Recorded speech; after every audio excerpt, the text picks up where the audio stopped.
everyone. Welcome back to another episode of Rain Check here on WLNS Plus. I'm meteorologist Kendall Wilson, joined by meteorologist Engle. Hey, how's it going? Good, because we've been very warm. Yeah, we had temperatures in the 60s yesterday, Kendall. Didn't it feel amazing? Warmest temperatures we've had so far this year. It felt astonishing outside, and I guess that leads perfectly into our first topic, which is the taste of spring that we had temperatures across the area. And I think it was welcomed by so many people, in part because of kind of that bitter cold that we had to end the month of January. Yes. And even beginning of February still felt a little chilly. Right. We were still below average, and it was nice finally having a day. It's like we paid the price with those bitter cold temperatures, and we finally got into the 60s yesterday, which a lot of people enjoyed. It just made it all worth it. And I think the past several days have been incredibly warm. In fact, this is a look at the high temperatures that we've experienced here in Lansing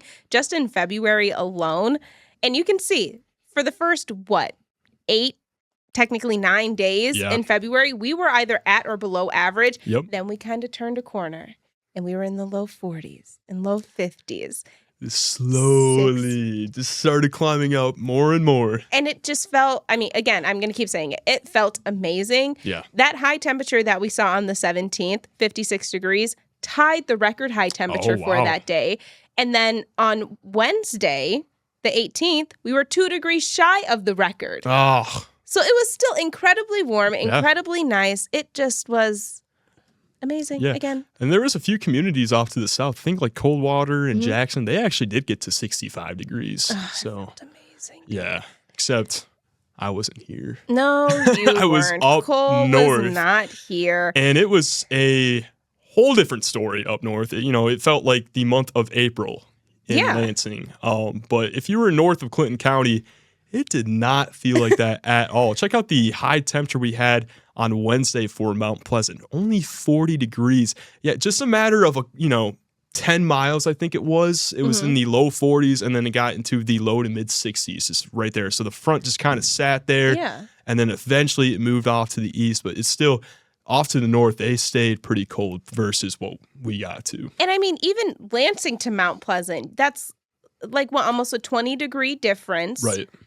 In an hour drive? Right, yeah. If you had your car thermometer, if you were watching it, if you're driving down 27, like it's how it's highlighted on the map there, you probably saw the big temperature difference. And plus, I guess I don't know how sunny it got up places like Mount Pleasant, but we also had the sunshine out in, Lansing and Jackson and stuff. So it just made that 63 that much more enjoyable. It did. And the weird thing was about Wednesday was we were not only incredibly warm, we not only were 2 degrees shy of the record high temperature for the day, but also we had a couple severe thunderstorm warnings issued across the region. Yes, I got a notification on my phone from you. The Storm Tracker 6 weather app? Yes, I did. And I was like, what is going on? And sure enough, we had that sunshine, but we also had a couple severe thunderstorms yesterday. Yeah, and these are some pictures that we got from mostly our viewers, but this one is from our chief meteorologist, David Young in Mason. The one and only. And these thunderstorms were warned basically because they were producing or had the ability to produce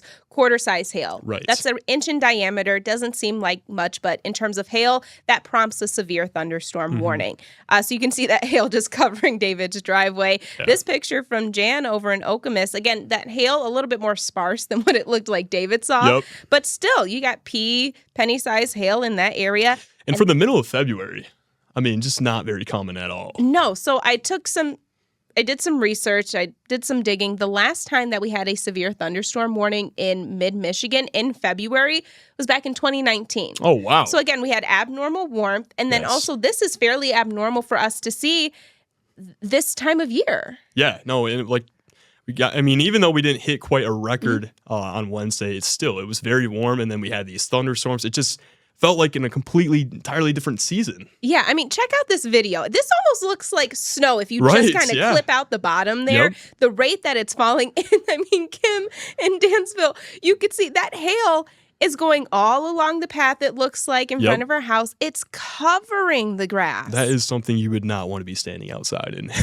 No, and even though it's pea-sized hail yeah. and marble-sized hail were most of the reports that we got in. But still, again, in February, this is very abnormal for us to see. I feel like normally we don't start talking, even thinking about severe weather until we hit April. Just about. Yep. Yeah, no, definitely very unusual. Yeah, so, I was getting ready for the 5 o'clock show, and, 4:45, this little cell starts to appear south of, I think, Charlotte.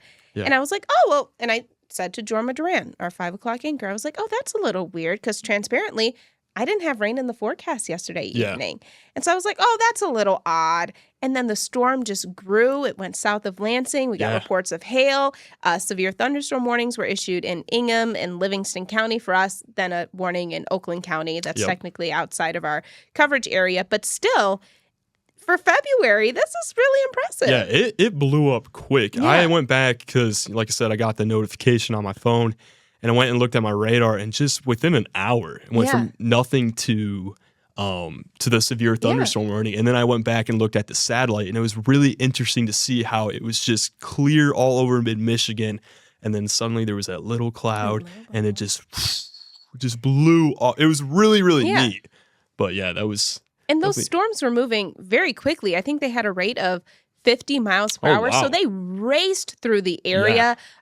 So thankfully, even though they had heavy downpours associated with it, they didn't sit over an area long enough to cause any significant ponding. But still, I mean, we're in February. Again, we're talking about hail. We're talking about warm weather. We're talking about severe thunderstorm warnings. This is pretty nice, if you ask me. Yeah, it's funny, too, because we had quite a snowpack, especially with that first week of February where we had, was it 23 consecutive days where temperatures were either at or below freezing?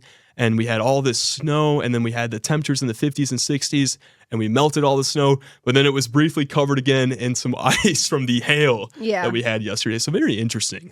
It was. And I mean, so, you hear us talking about hail. And, I mentioned earlier that the storms are being warned because they had the potential to produce quarter-size hail, so an inch in diameter.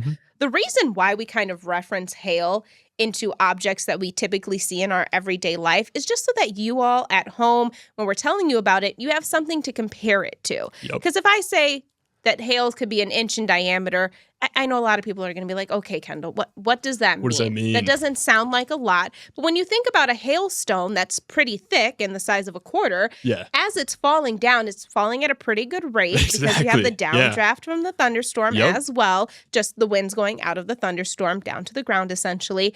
It's accelerating. If it hits your car windshield, you're not going to be too happy that you ignored that severe thunderstorm warning. Your insurance company's not going to be too happy, too. No. So...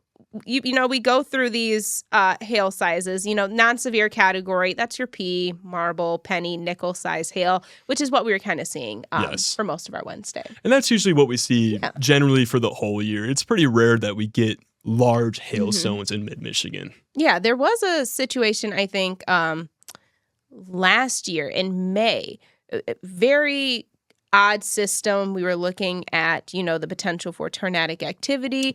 And there was a threat that we could have seen golf ball size hail. Oh, wow. Thankfully, it didn't materialize because the storms interacted with Lake Michigan. But again, that was abnormal. But to even have in a forecast, but thankfully, we didn't get to see that. Yeah, there was a moment a couple years ago. I was working at Menards at the time, and I remember I got a notification on my phone. It was for up to baseball size hail, and it was... Everyone in the store was freaking out because, all of our cars are outside. And obviously, if we have baseball-sized hailstones, it's going to really wipe out all the cars. Luckily, we did not see that. In fact, over Menards, we didn't get anything. We just got a little bit of rain. But off to the north side of town in Muskegon, they had golf ball-sized hail. And we had a lot of people come in asking for more steel. Because they had damaged pole barns and everything like that. And I believe I was at Muskegon Community College at the time, and they actually had canceled class because they had so many downed trees. And it was just this very localized area. And at the time, I was like, yes, because they canceled class. But very interesting. But for the most part, we just do not see hailstones to that size very often. Yeah, but we still kind of go by those different classifications, hail right around 1.5 inches in diameter. It's about the size of a ping pong ball. 2 inches, around the size of an egg. Of course, it depends on which I What agree kinda- with you. Like, Yeah. but baseball size hail, that's around 2 3/4 of an inch. And then grapefruit, 4.5 Oof. inches in diameter. That's Wow. a monster, and thankfully incredibly rare for anyone in the United States to see. Yeah. No, we were talking about what the largest Mhm. hailstone was ever. And what was the exact was- diameter? It was over 8 inches in diameter. It was about the size of a volleyball. Oh my gosh. And it occurred in Vivian, South Dakota. Okay. And we were talking about this and just baffled of like, imagine you're walking down the street and hopefully you abide by these severe thunderstorm warnings. And you're like, we hear all of our meteorologists at Storm Tracker 6 tell us to go inside. Yes. But let's say you're not. And you're walking down the street and that monster falls down. What goes through your head? I think you're in shock. Yeah. But then also, the reason why we know that this hailstone was over 8.5 inches in diameter was because someone took it. Yes. Which also I think would be your second kind of realization of, okay, let me go get undercover, but first let me grab this, because no one's going to believe that story. Oh, yeah. If I were to call you and I would say, hey, Cole, I'm walking out of Myers right now and a hailstone the size of a volleyball just fell from the sky, you'd say, Kendall, I don't believe you. Yeah. I would ask And for I wouldn't blame you. picture proof. Yeah. And then if you sent me one, I would accuse you for using ChatGPT or something like that. That's because, yeah, it just doesn't happen. But I cannot imagine, not even that, not only that, but the fact that it had to fall and it sat there, it probably melted a little bit too. Right. So the whole concept behind hailstones is you have the updraft and the downdraft of a thunderstorm. Yep. So you have air going in and air flowing out. This super cooled water droplet essentially gets thrown around this thunderstorm. It comes in contact with other, frozen precipitation, and it grows. Yes. But the strength of your updraft, how strong those winds are, essentially determine how strong, or how large, I should say, your hail is, because it has to support the weight of that hailstone. Yep. So then it's also interesting to think about the kind of winds that this thunderstorm would have to support the growth of a hailstone the size of a volleyball. Yeah. I mean, I can't even imagine it, like literally, and it's not a volleyball, it's a huge ball of ice we're talking about. So obviously way heavier. It's jagged. And, right. And yeah. So super interesting that, and then it hit the ground and it didn't break too. Like that's just, it's beyond me. It's crazy. But so, these are the classifications that we use, because typically, these are things that people, commonly interact with, and common household items for the most part too. For sure. Yeah. Yeah. So 4.5 inches grapefruit, 2 3/4 of an inch baseball. We went through all of the classifications there. Yeah. Hopefully we never see that in mid-Michigan. Again, thankfully, it's very rare anywhere in the United States to see. So then here in Michigan, one of the Great Lakes states, again, thankfully, we have that interaction over Lake Michigan. Yeah. That kind of calms storms down a little bit typically. Yeah. But still, I mean, It clearly can we happen. put it on there because it could happen. Right. Yeah. I mean, and just like in that one case where, like I said, where I did get the alert of the baseball size hail on my phone. Thank goodness it didn't happen, because I can't even imagine the cost of what would be if it did cause, widespread damage of hail like that. It would be very interesting, I think, to see, like from our standpoint, just the kind of damage that these things could cause. But also, I want to backtrack, because Wednesday, I should say, was just weird. It was. I mean, so we had thunderstorms, we had rain, we had severe thunderstorm That's right. We had warnings some here early in the morning too, right? Yeah. And then we in had the some afternoon, precipitation then too. Very weird. Yeah, so then that evening here in mid-Michigan, we had some severe thunderstorm warnings. Off to our north, still in the state of Michigan, we're talking winter storm warnings, winter weather alerts, thunder snow, freezing rain, sleet, dense fog, and sometimes that snow was so intense that it caused whiteout conditions that actually caused the Mackinac Bridge to close. Oh, I didn't know that.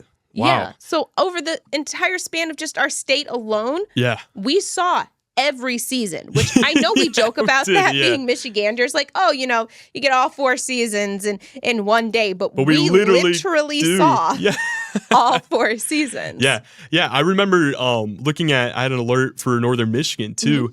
and they had snowfall rates of up to 2 to 3 inches an hour. And where I was, it was downpouring. It was, in the 40s, and just off to the south, it was in the 60s. There was sunshine. It was just a little bit of everything. Just depended where you were at in the state. Exactly. Yeah. And I mean, it's great because, places up north, you still have ski resorts that, need still the February. snow. Yeah, it is still February. So, it is typical. But I think just putting that into perspective and even just seeing it on radar on Wednesday was very hard for me to conceptualize a little bit. Me too.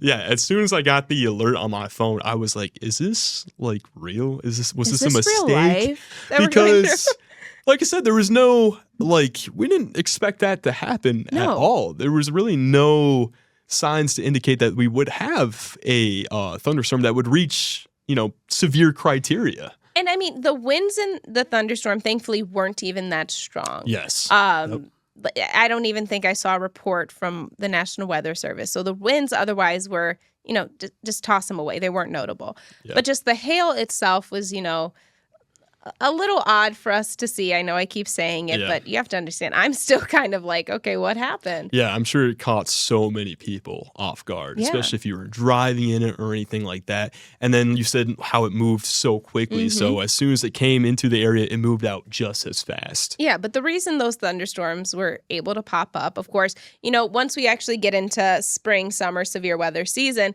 we talk a lot about, the effect that sunshine and warmer temperatures have. And the ability to kind of allow for these pop-up thunderstorms, and that's saw what happened 2 to 3 months earlier than what we thought. It put me in the right mindset of like, okay, all of us, we gotta start getting ready. Yes, get our graphics all together. Yep. But hopefully, I mean, we can still have some warm weather for the rest of February, even though we do have a cool down on the way for the weekend and 30s and some snow. I know we said the dreaded S word for mid-Michigan. But again, it's February. Well, and the good thing is there's no bitter cold temperatures in the forecast. We're going to be in the 30s and the 40s going to next week, which is kind of hard after we've been in the low 60s. A couple of weeks ago when we did get into the 30s and the 40s for the first time, it felt amazing. Awesome. Yeah, it was just like, I want to have my windows down, put on a pair of shorts and a t-shirt. Like, this is great. Now we're looking at it and it's like, But I think it is good to put it into perspective because, yes, 30s after 60, we're like, okay, this is 30 degrees colder. We got to get the winter jackets back out. But we had a low about a month ago, 16 degrees below zero. So it's still a lot warmer than that.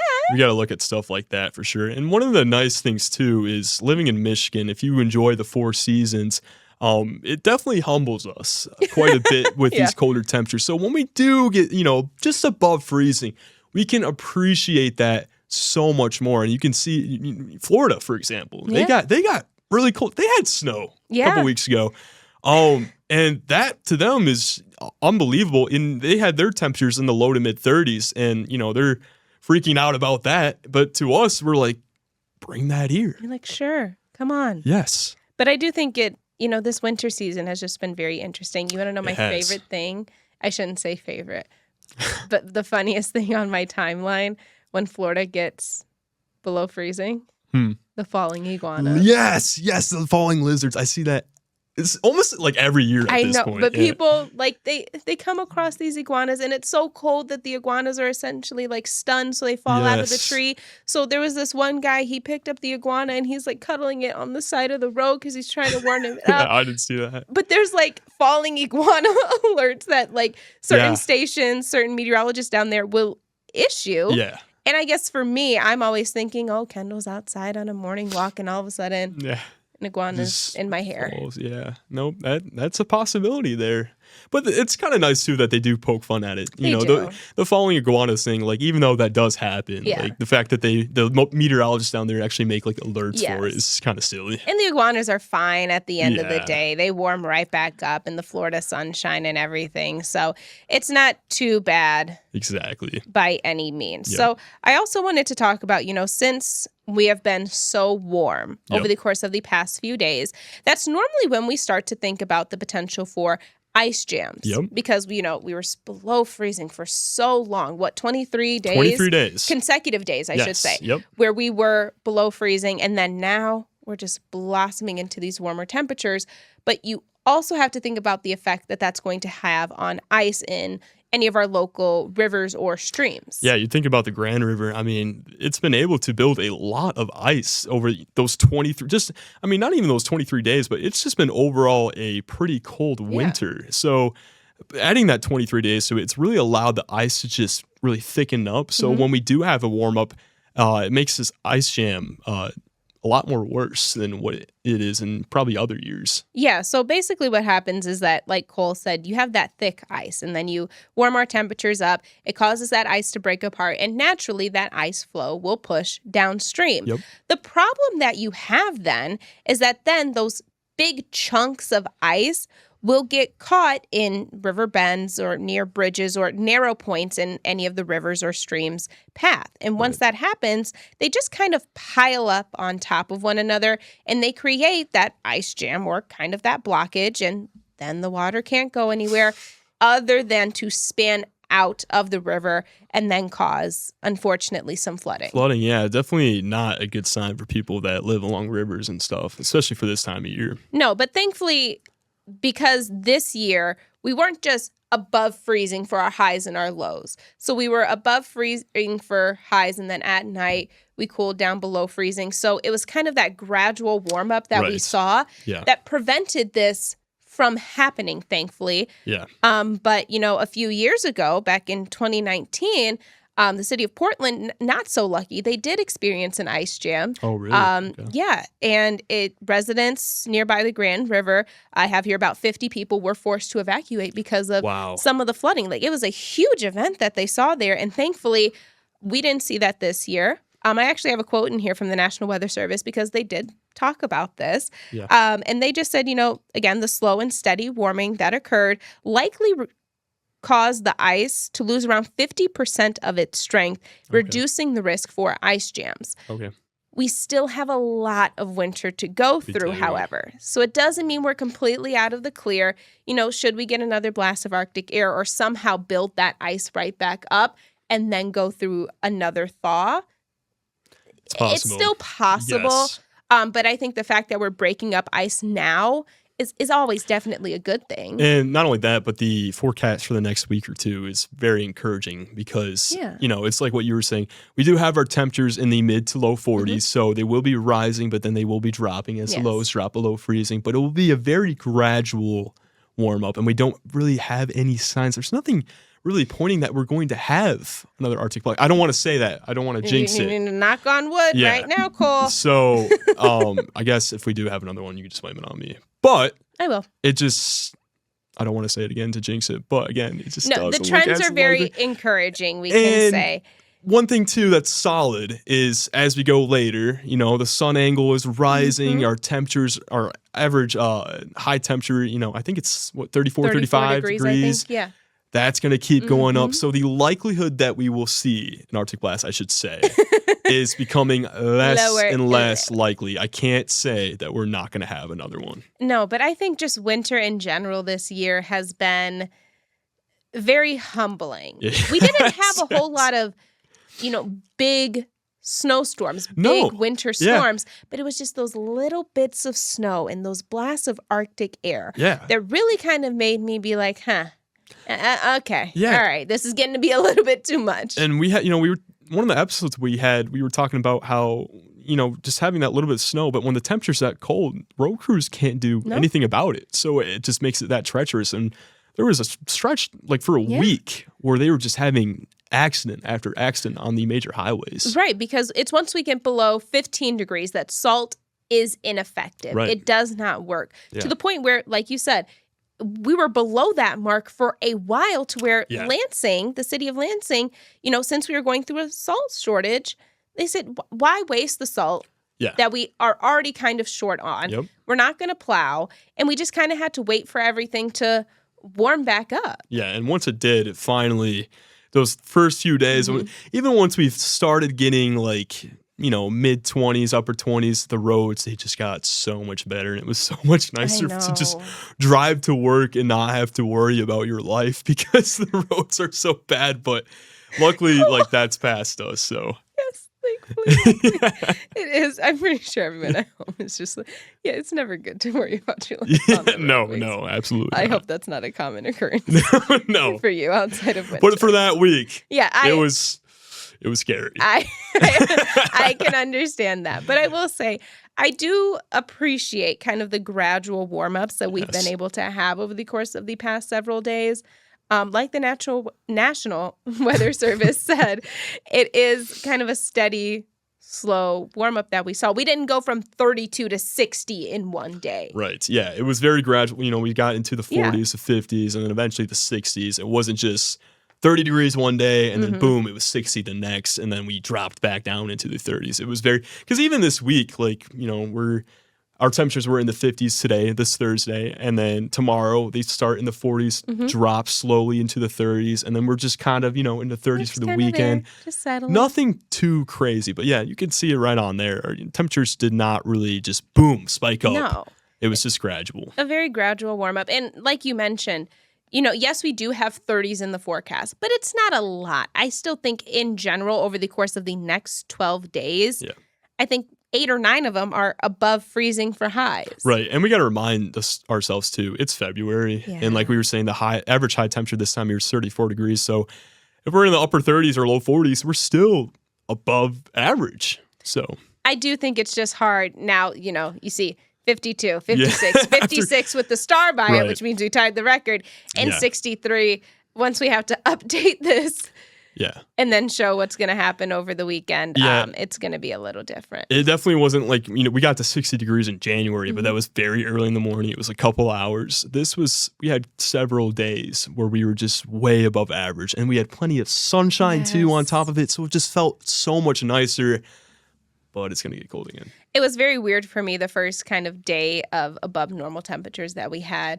I think we were in the 50s for highs, and I left my apartment with my winter coat. Now I'm out of the habit of grabbing the winter coat. Now I got to get back into the habit of grabbing the winter coat. Yeah, it was very nice. Like even today, I didn't grab the winter coat. I just put my shirt on. I was like, okay, we're good. Had the windows cracked a little bit too. Once that sun came out, it was beautiful.